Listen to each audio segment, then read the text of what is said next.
The grandfather's last lesson. In a small village surrounded by mountains, there lived an old man named Hari. He was 82 years old. His hands shook while walking. His eyesight had become weak, and his voice was soft like the evening wind. But every morning at exactly 5 a.m., Hari still woke up before everyone else. He cleaned the small courtyard, watered the plants, and prepared tea for his family. Yet nobody appreciated him anymore. His son was always busy with work. His daughter-in-law found him annoying, and his teenage grandson, Arav, spent all day on his phone. One evening during dinner, Hari accidentally dropped a steel plate. Clang! Food spilled across the floor. The room became silent. His daughter-in-law shouted angrily, "You ruin everything! Why can't you eat carefully?" Hari quietly bent down to clean the mess with trembling hands. But then Arav laughed. That laugh hurt more than the words. The old man slowly returned to his room without eating dinner. That night, heavy rain covered the village. Electricity went out everywhere. Arav was irritated because his phone battery had died. While searching for candles, he noticed light coming from his grandfather's room.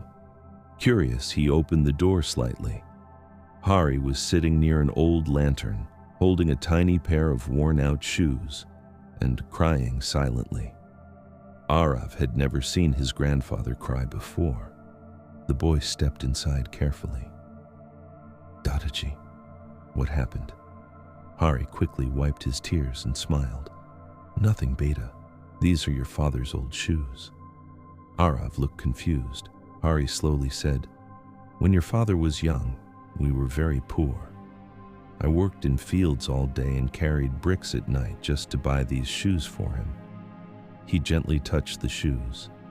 "The day I bought them, he hugged me and said I was the best father in the world." Arav stayed silent. For the first time, he noticed the deep scars on his grandfather's hands, hands that had worked their whole life for the family. Hari continued softly, "You know, growing old is painful. When you're young, people ask for your advice. When you become old, people ask you to stay quiet." The room became heavy with silence. Then Hari smiled again and said, "But it's okay. Every generation becomes busy someday." The next morning, Arav woke up early, very early, before sunrise.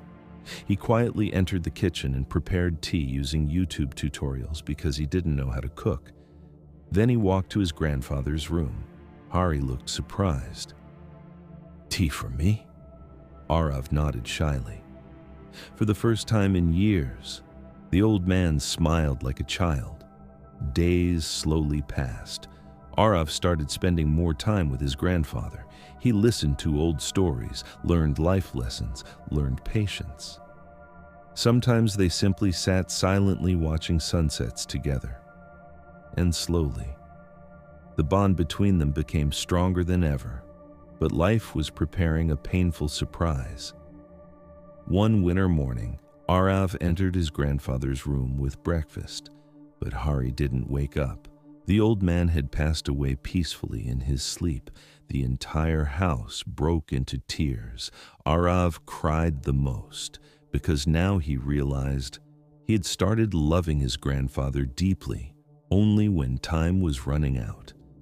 A few days later, while cleaning Hari's room, Arav found an old notebook. Inside it were hundreds of handwritten notes, life lessons, advice, thoughts, and on the last page, written with shaky handwriting, were these words: "If someday my family misses me, tell them I was happiest whenever we sat together." Arav couldn't stop crying.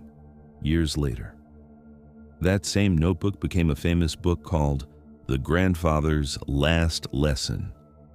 People across the country read it, but Arav always said, "The greatest lesson was not written in the notebook. It was the way my grandfather loved us without expecting anything back." One day your grandparents will only exist in memories. So sit with them, listen to them, and love them while you still can.